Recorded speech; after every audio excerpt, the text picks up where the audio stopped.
Mr. Speaker, the Prime Minister of the Republic of India.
Members of Congress, I have the high privilege and distinct honor of presenting to you His Excellency Narendra Modi, the Prime Minister of the Republic of India. Thank you.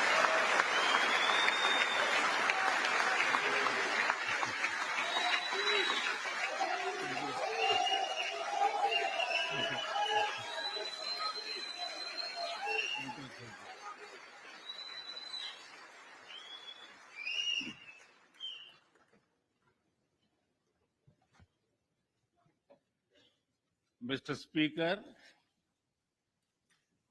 Madam Vice President, distinguished members of the US Congress, ladies and gentlemen, Namaskar.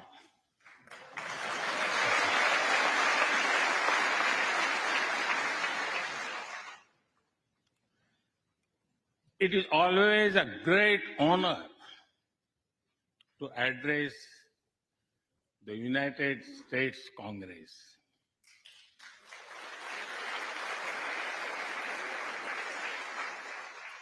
It is an exceptional privilege to do so twice.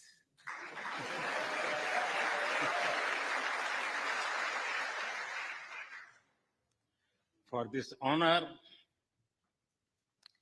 I extend my deepest gratitude on behalf of the 1.4 billion people of India.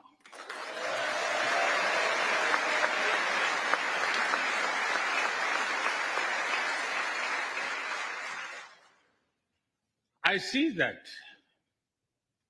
nearly half of you were here in 2016. I feel your warmth as old friends. I can also see the enthusiasm of your new friends in the other half. I remember Senator Harry Reid, Senator John McCain, Senator Orrin Hatch, Elijah Cummings, Elsie Hastings, and others who I met here in 2016 and who are sadly no longer with us. Mr. Speaker, standing here 7 Junes ago, that is the June when Hamilton swept all the awards, I said that the hesitations of history were behind us. Now, when our era is at a crossroads, I'm here to speak about our calling for this century.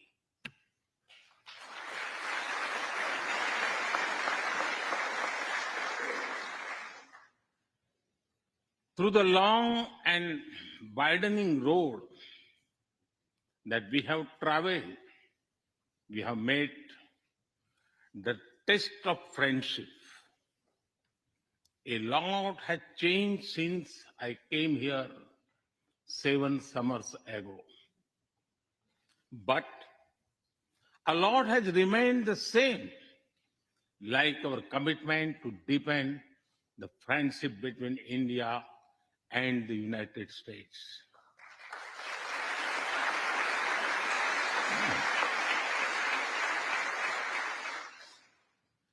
In the past few years, there have been many advances in AI, artificial intelligence. At the same time, there have been even more momentous development in another AI, America and India.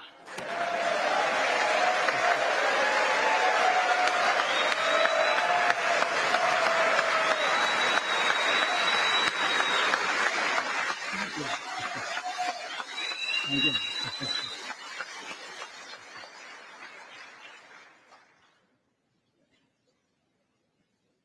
Mr. Speaker and distinguished members, the beauty of democracy is the constant connect with the people, to listen to them and feel their pulse. And I know this takes a lot of time, energy, effort, and travel. It is a Thursday afternoon, a fly out day for some of you. So I'm grateful for your time. I also know how busy you have been this last month. Being a citizen of a vibrant democracy, myself, I can admit one thing, Mr. Speaker, you have a tough job.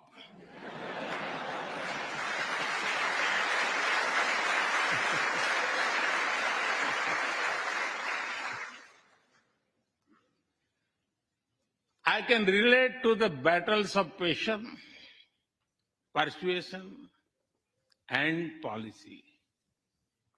I can understand the debate of ideas and ideology.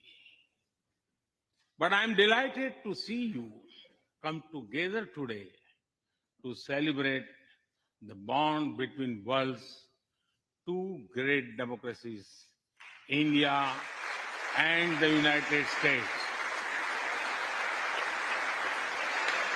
Thank you.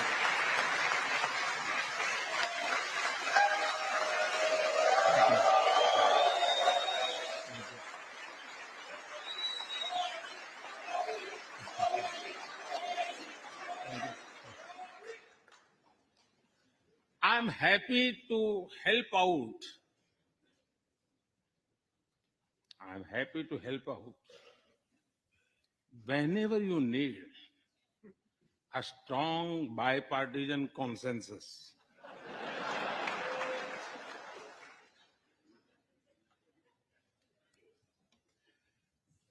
There will be and there must be a contest of ideas at home. But we must also come together as one when we speak for our nation.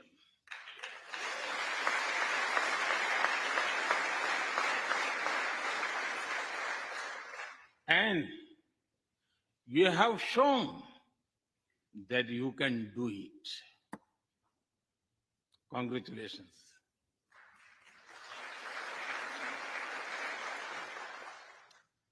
Mr. Speaker, the foundation of America was inspired by the vision of a nation of equal people. Throughout your history, you embraced people from around the world and you have made them equal partners in the American dream.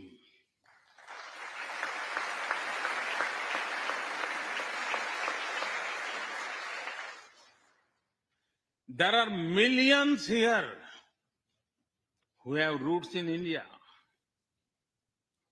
Some of them sit proudly in this chamber.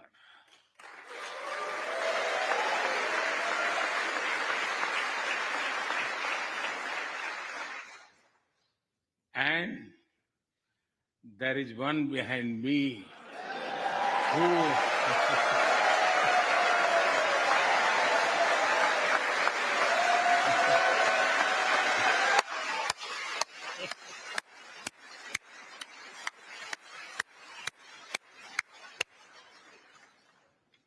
has made history.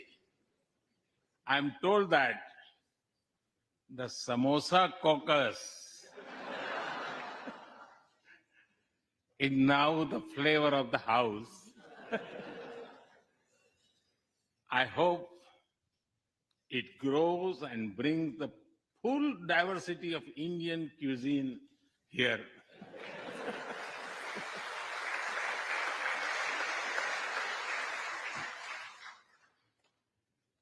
Over 2 centuries, we have inspired each other through the lives of great Americans and Indians. We pay tribute to Mahatma Gandhi and Martin Luther King Jr.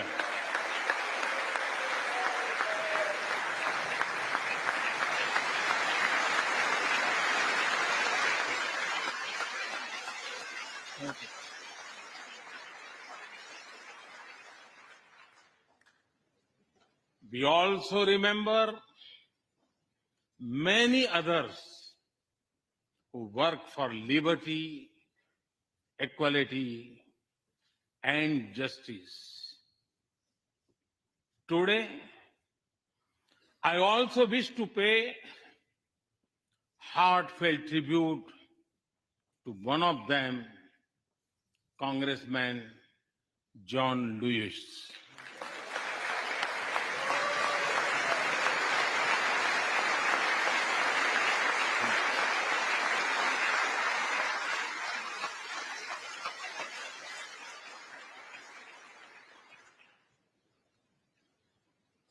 Mr. Speaker, democracy is one of our sacred and shared values.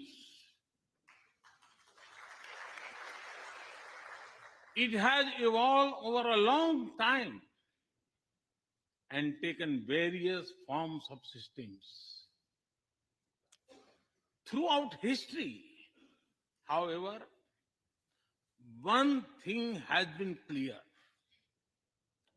Democracy is the spirit that supports equality and dignity.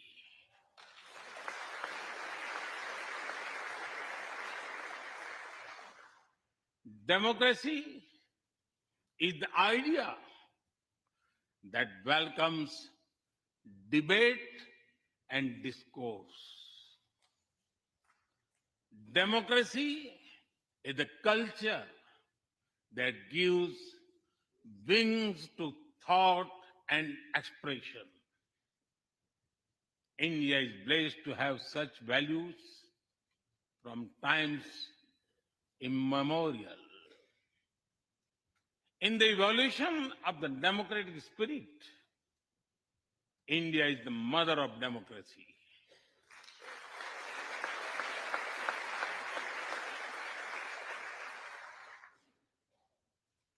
Millennia ago, our oldest scripture said, Ekam Sat Vipra Bahudha Vadanti. It means the truth is one, but the wise express it in a different ways.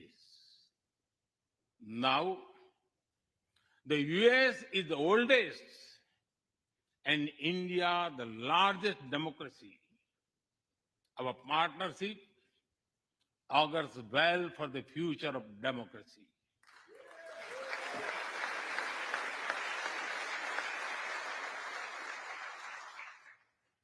Together, we shall give a better future to the world and a better world to the future.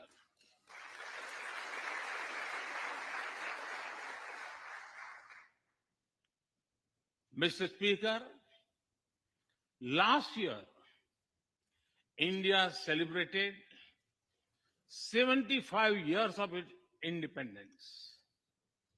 Every milestone is important, but this one was a special.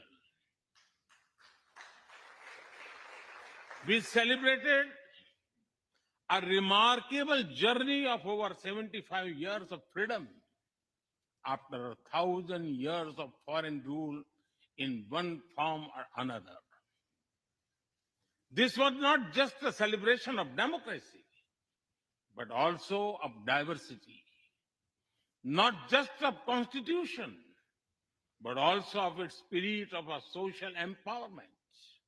Not just of our competitiveness and cooperative federalism, but also of our essential unity and integrity.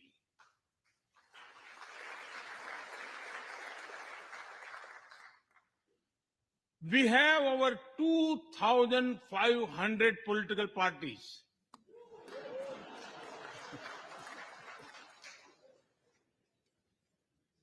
Yes, you heard that right. 2,500. About 20 different parties govern various states of India.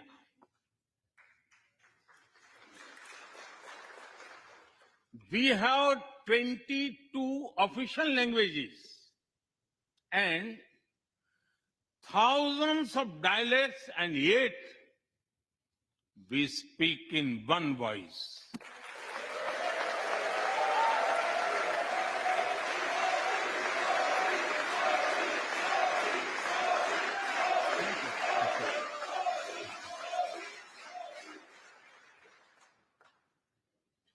Every 100 miles, our cuisine changes. from dosa to aloo paratha, and from Srikhand to Sandesh. We enjoy all of this. We are home to all faiths in the world, and we celebrate all of them.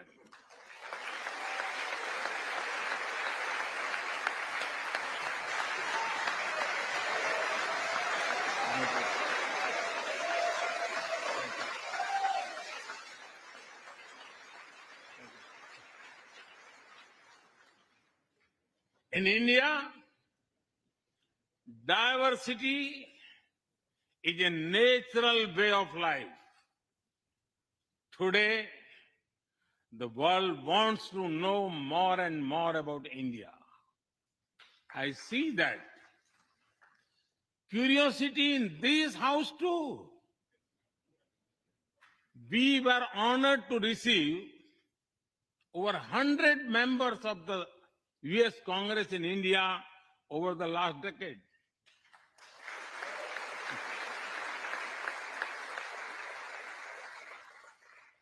Everyone wants to understand India's development, democracy, and diversity.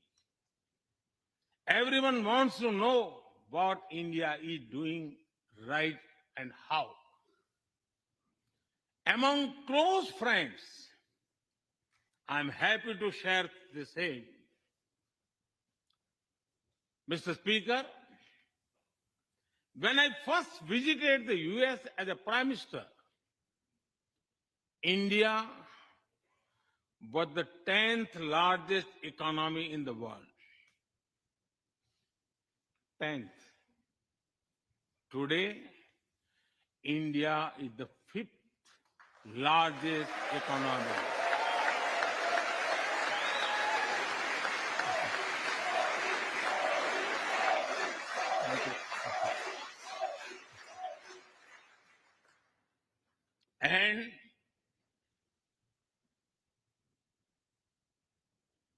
And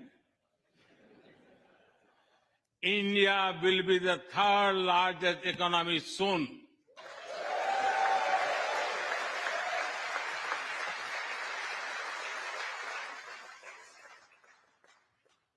We are not only growing bigger, but we are also growing faster. When India grows, the whole world grows.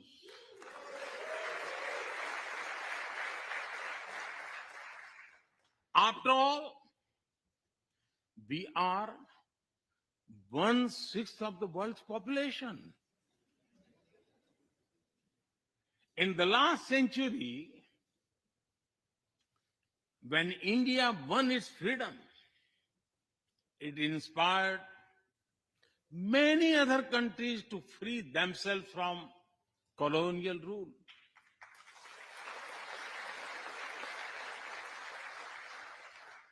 In this century, when India sets benchmark in growth, it will inspire many other countries to do the same.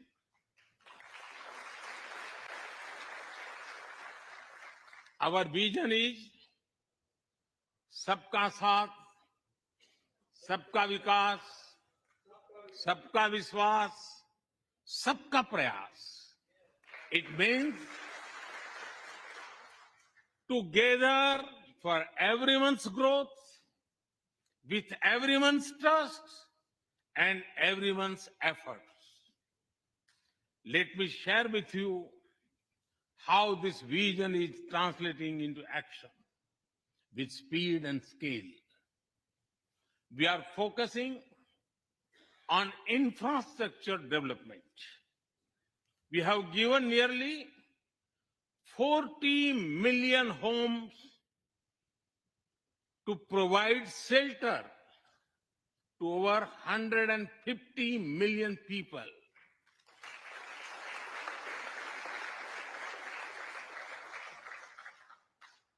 That is nearly 6 times the population of Australia.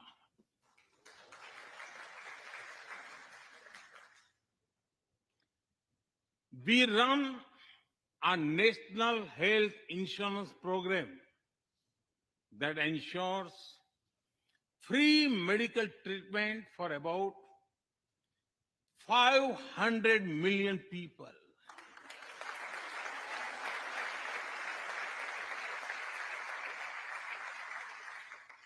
$500 million people, that is greater than the population of South America. We took banking to the unbanked with the world's largest financial inclusion drive. Nearly 500 million people benefited. This is close to the population of North America. We have worked on building digital India. Today, there are more than 850 million smartphones and internet users in the country.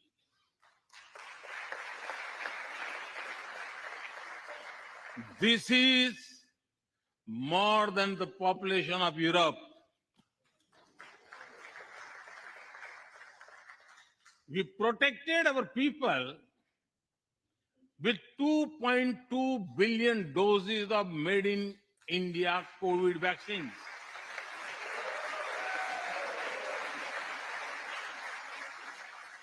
And that too free cost.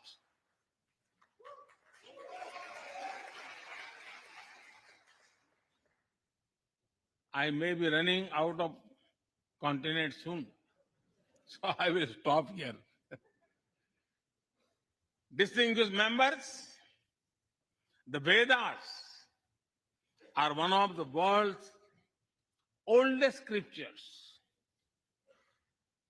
They are a great treasure of humanity, composed thousands of years ago. Back then, women sages composed many verses in these Vedas. And today, in modern India, women are leading us to a better future.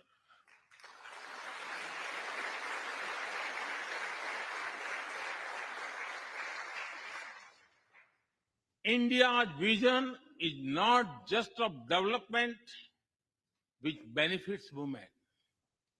It is of women-led development where women lead the journey of progress.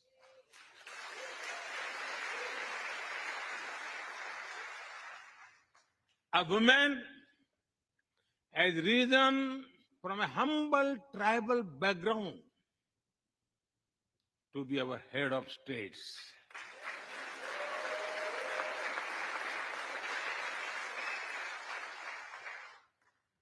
Nearly 1.5 million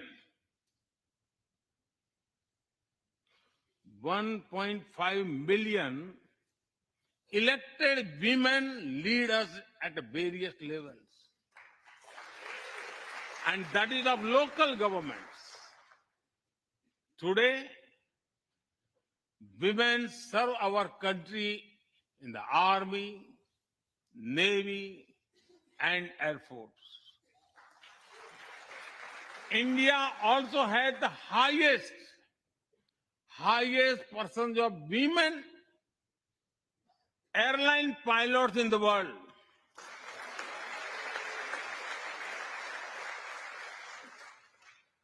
And they have also put us on Mars by leading our Mars mission.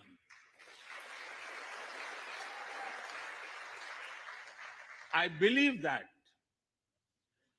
investigating in a girl child lifts up the entire family. Empowering women transforms the nation.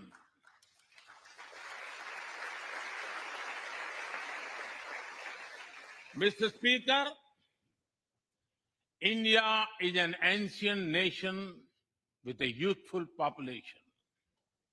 India is known for its traditions, But the younger generation is also making a hub of technology, be it creative reels on Insta or real-time payments,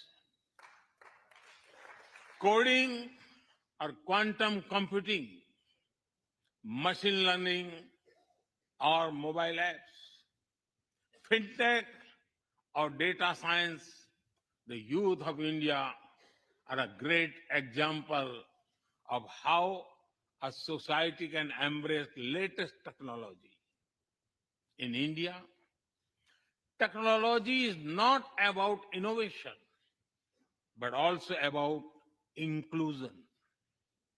Today, digital performance are empowering the rights and dignity of people while protecting privacy.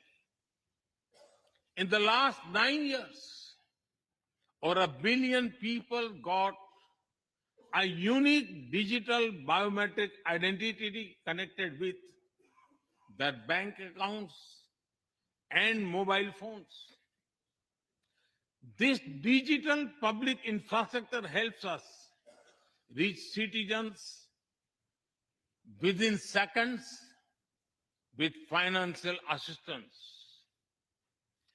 850 million people receive direct benefit financial transfers into their accounts.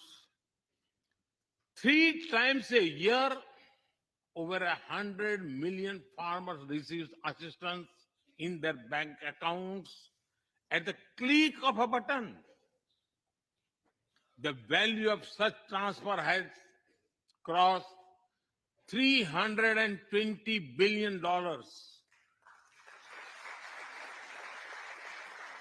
And we have saved over $25 billion in the process. If you visit India, you will see everyone is using phones for payments, including street vendors. Last year, out of every 100 real-time digital payments in the world, 46 happened in India.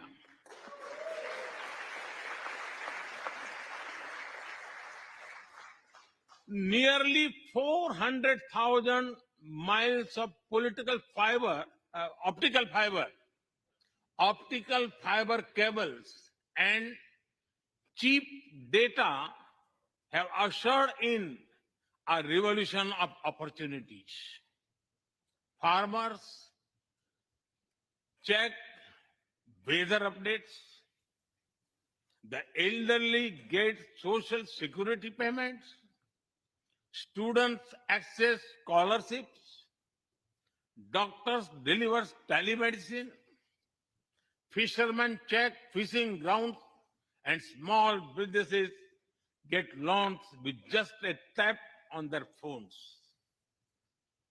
Mr. Speaker, a spirit of democracy, inclusion, and sustainability defines us.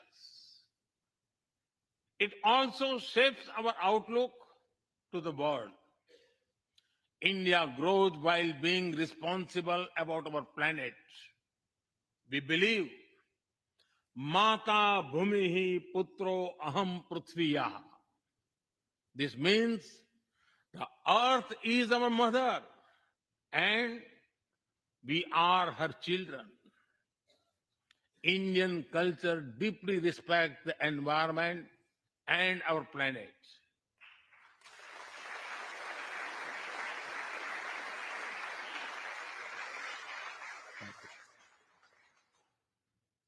While becoming the fastest growing economy, we grew our solar capacity by 2,300%. Yes, you have heard right.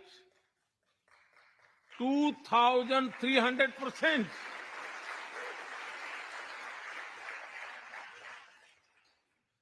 We became the only only G20 country to meet its Paris commitment.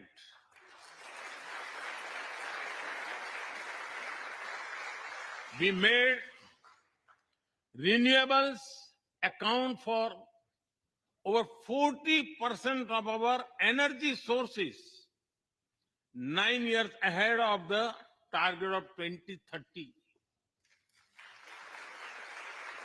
But we did not stop there. At the Glasgow summit, I proposed Mission Life, lifestyle for environment. This is a way to make sustainability a true people's movement. To live it,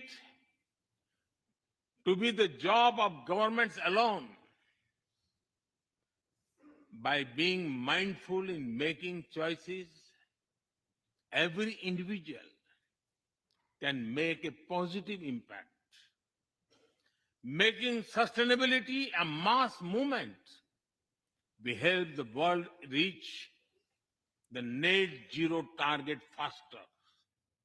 Our vision is pro-planet progress. Our vision is pro-planet prosperity. Our vision is pro-planet people.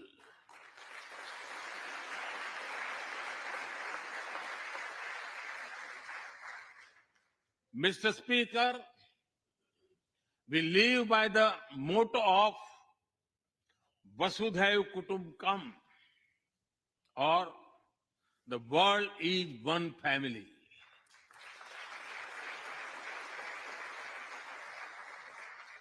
Our engagement with the world is for everyone's benefit. The one sun, one world, one grid seek to join us. All is connecting the world with clean energy.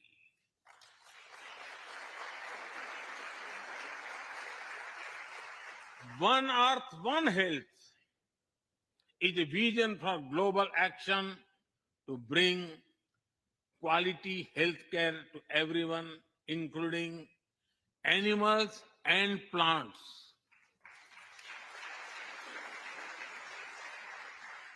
The same spirit is also seen in the theme when we chair the G20, One Earth, One Family, One Future.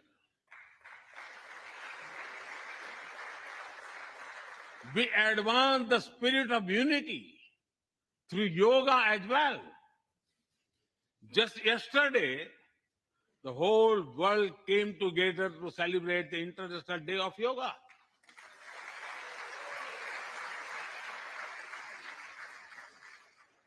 Just last week, all nations joined our proposal at the UN to build a memorial wall to honor the peacekeepers. And this year, the whole world is celebrating the International Year of Millets to promote sustainable agriculture and nutrition alike.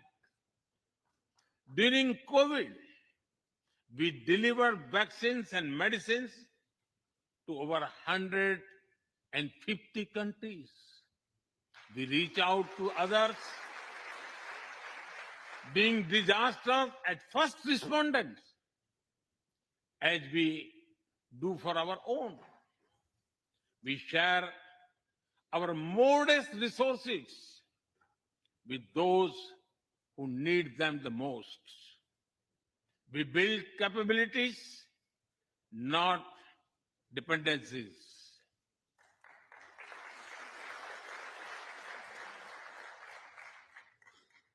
Mr. Speaker, when I speak about India's approach to the world, the United States occupy a special place.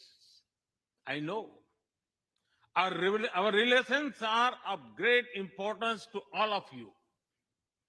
Every member of this Congress has a deep interest in it.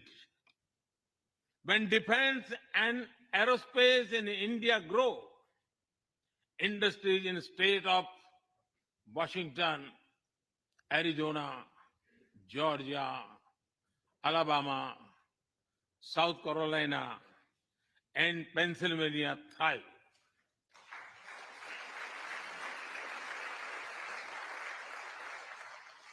When American companies grow, the research and development centers in India thrive. When Indians fly more, a single order for aircrafts creates more than 1 million jobs in 44 states in America.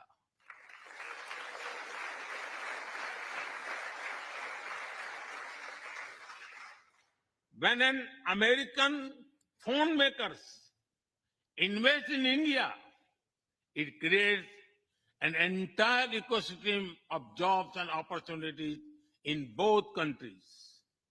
When India and US work together on semiconductors and critical minerals, it helps the world in making supply chains more diverse, resilient, and reliable.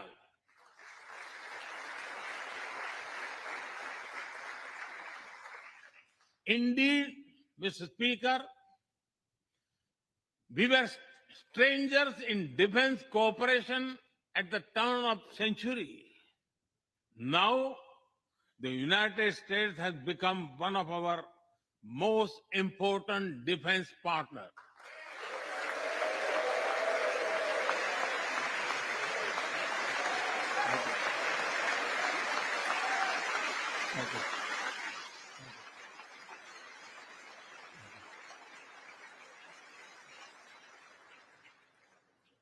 Today, India and the US are working together in space and in the seas, in science and in semiconductors, in startups and sustainability, in tech and in trade, in farming and finance, in art and artificial intelligence, in energy and education, in healthcare and humanitarian efforts.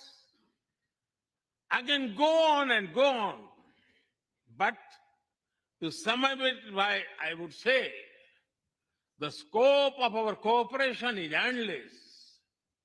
The potential of our synergies is limitless. And the chemistry in our relations is effortless.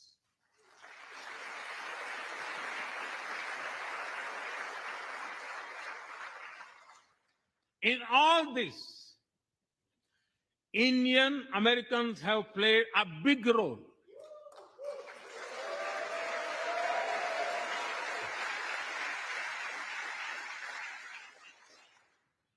They are brilliant in every field, not just in spelling bee.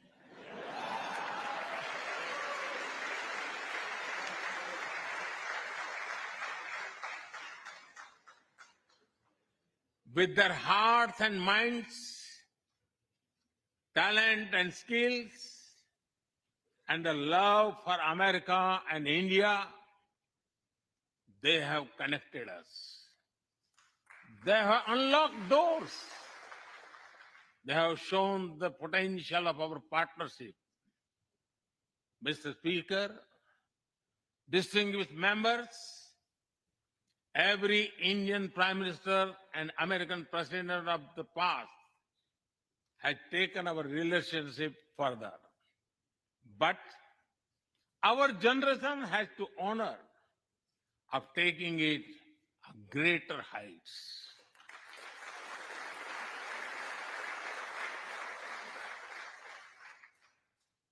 I agree with President Biden that this is a defining partnership of this country because it serves a larger purpose: democracy, demography, and destiny give us the purpose. One consequence of globalization has been to cover over concentration of supply chains. We will work together to diversify, decentralize, and democratize supply chains.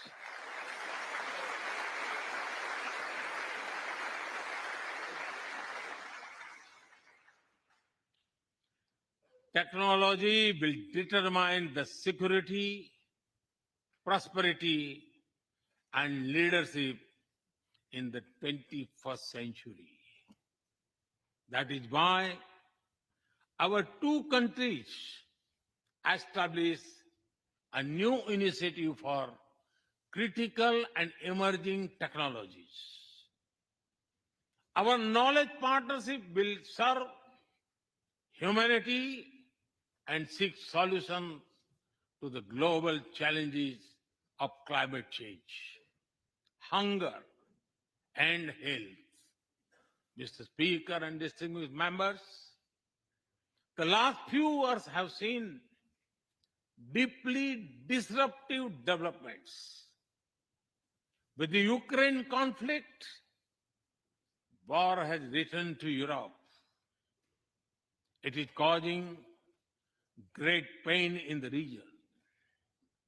Since it involves major powers, the outcomes are severe.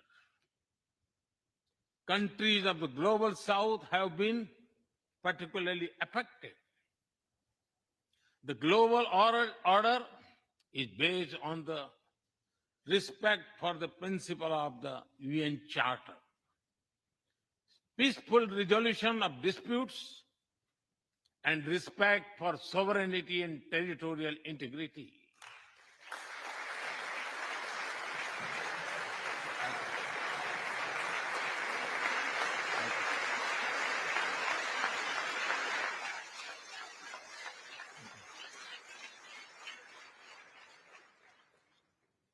As I have said directly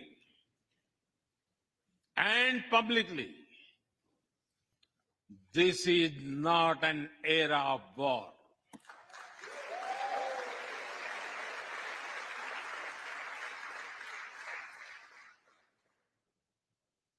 But it is one of dialogue and diplomacy.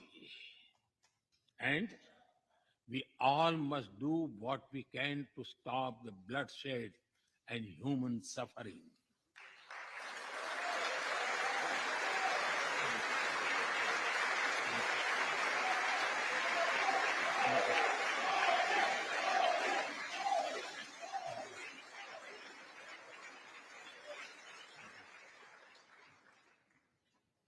Mr. Speaker,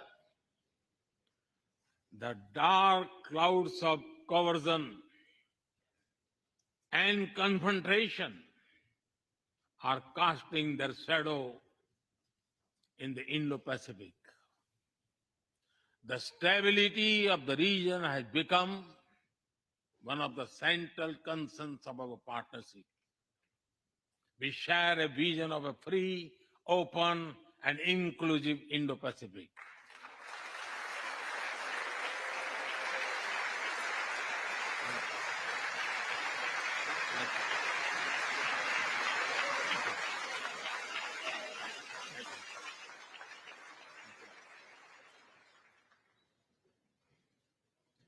Connected by secure seas, defined by international law, free from domination, and anchored in ASEAN centrality.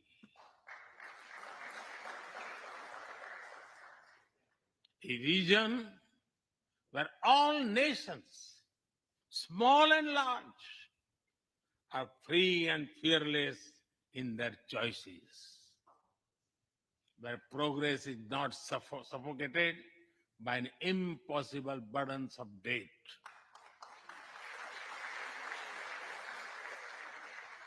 Where connectivity is not leveraged for strategic purposes, where all nations are lifted by the high tide of shared prosperity.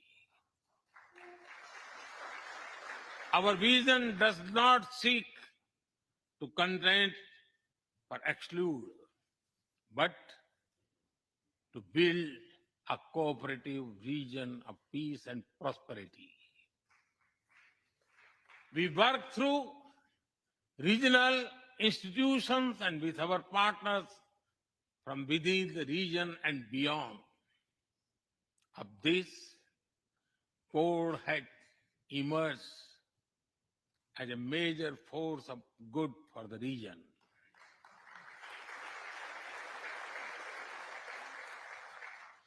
Mr. Speaker, more than 2 decades after 9/11 and more than a decade after 26/11 in Mumbai, radicalism and terrorism still remain a pressing danger for the whole world. These ideologies keep taking new identity and forms, but their intentions are the same. Terrorism is an enemy of humanity, and there can be no ifs and buts in dealing with it.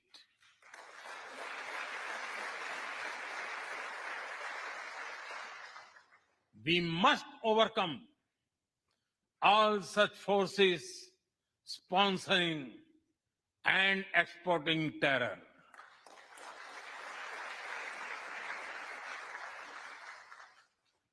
Mr. Speaker, COVID-19's biggest impact was the human loss and suffering it caused. I wish to remember Congressman Ron Wright and the staff members who lost their lives to COVID. As we emerge out of the pandemic, we must give shape to a new world order. Consideration, care, and concern are the need of the hour. Giving a voice to the global south is the way forward. That is why I firmly believe that the African Union be given full membership of G20.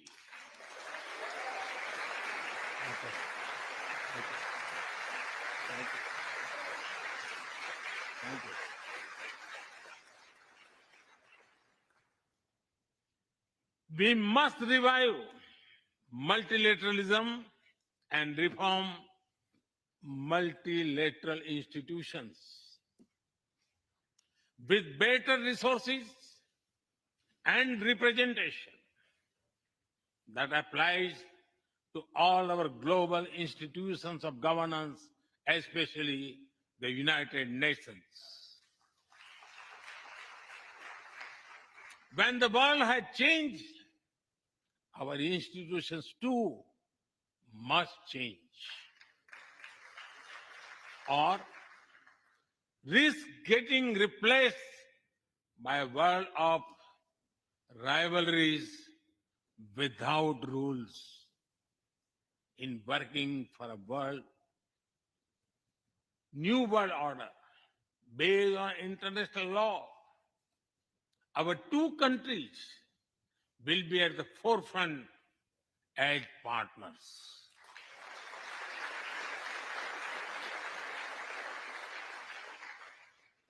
Mr. Speaker and distinguished members, today we stand at a new dawn in our relationship that will not only shape the destiny of our two nations, but also that of the world. As the young American poet Amanda Gorman has expressed, when day comes, we step out of the shade, aflame and unafraid. The new dawn blooms as we free it. For there is always light if only we are brave enough to see it.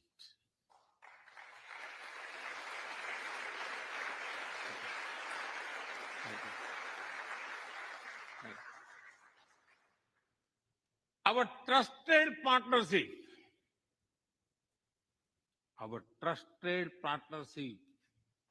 is like the sun in this new dawn that will spread light all around.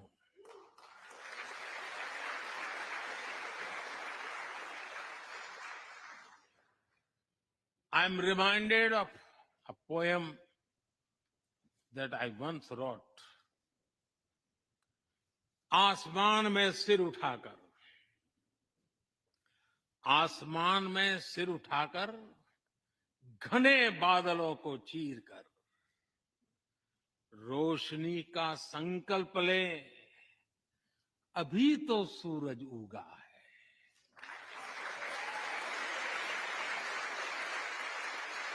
अभी तो सूरज उगा है. दृढ़ निश्चय के साथ चलकर, दृढ़ निश्चय के साथ चलकर, हर मुश्किल को पार कर, घोर अंधेरे को मिटाते, घोर अंधेरे को मिटाने अभी तो सूरज उगा है.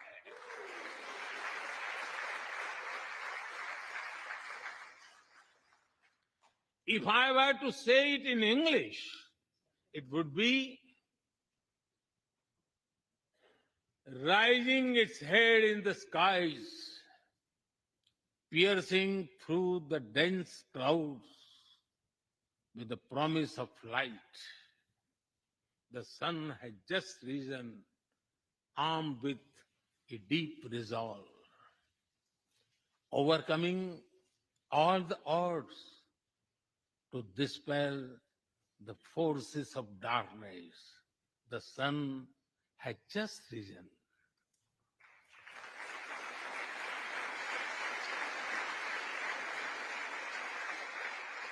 Mr. Speaker and distinguished members, we come from different circumstances and history, but we are united by a common vision and by a common destiny. When our partnership progresses, economic resilience increases, innovation grows, science flourishes, knowledge advances, humanity benefits, our seas and skies are safer, democracy will shine brighter, and the world will be a better place. That is the mission of our partnership. That is our calling for this century. Mr. Speaker and distinguished members, even by the high standards of our partnership, this visit is one of the great positive transformation. Together, we shall demonstrate that democracies matter and democracies deliver.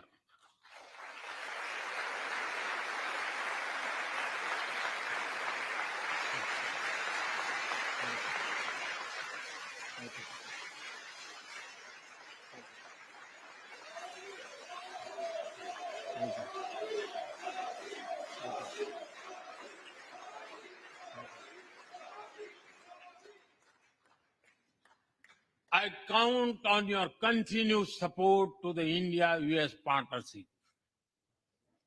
When I was here in 2016, I said that our relationship is prime for a momentous future. That future is today.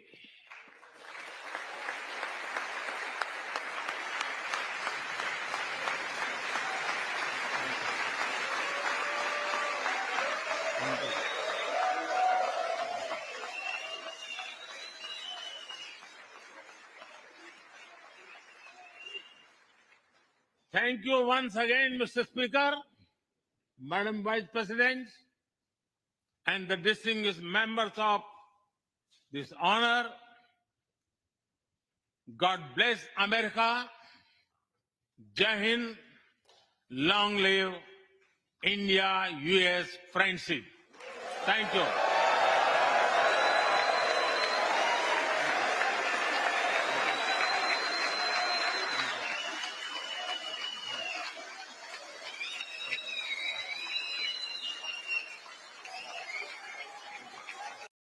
सांसद हैं वो प्रधानमंत्री से मिलने के लिए, उनसे हाथ मिलाने के लिए, उनका इस्तकबाल करने के लिए, स्वागत करने के लिए उत्सुक हैं।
Members of Congress, I have the high privilege and distinct honor of presenting to you His Excellency Narendra Modi, the Prime Minister of the Republic of India.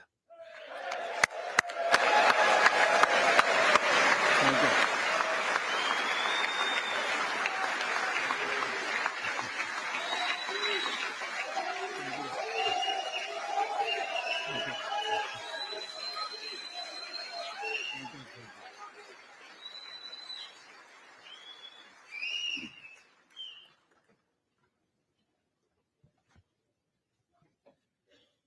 Mr. Speaker,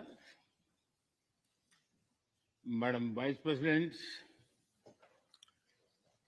distinguished members of the US Congress,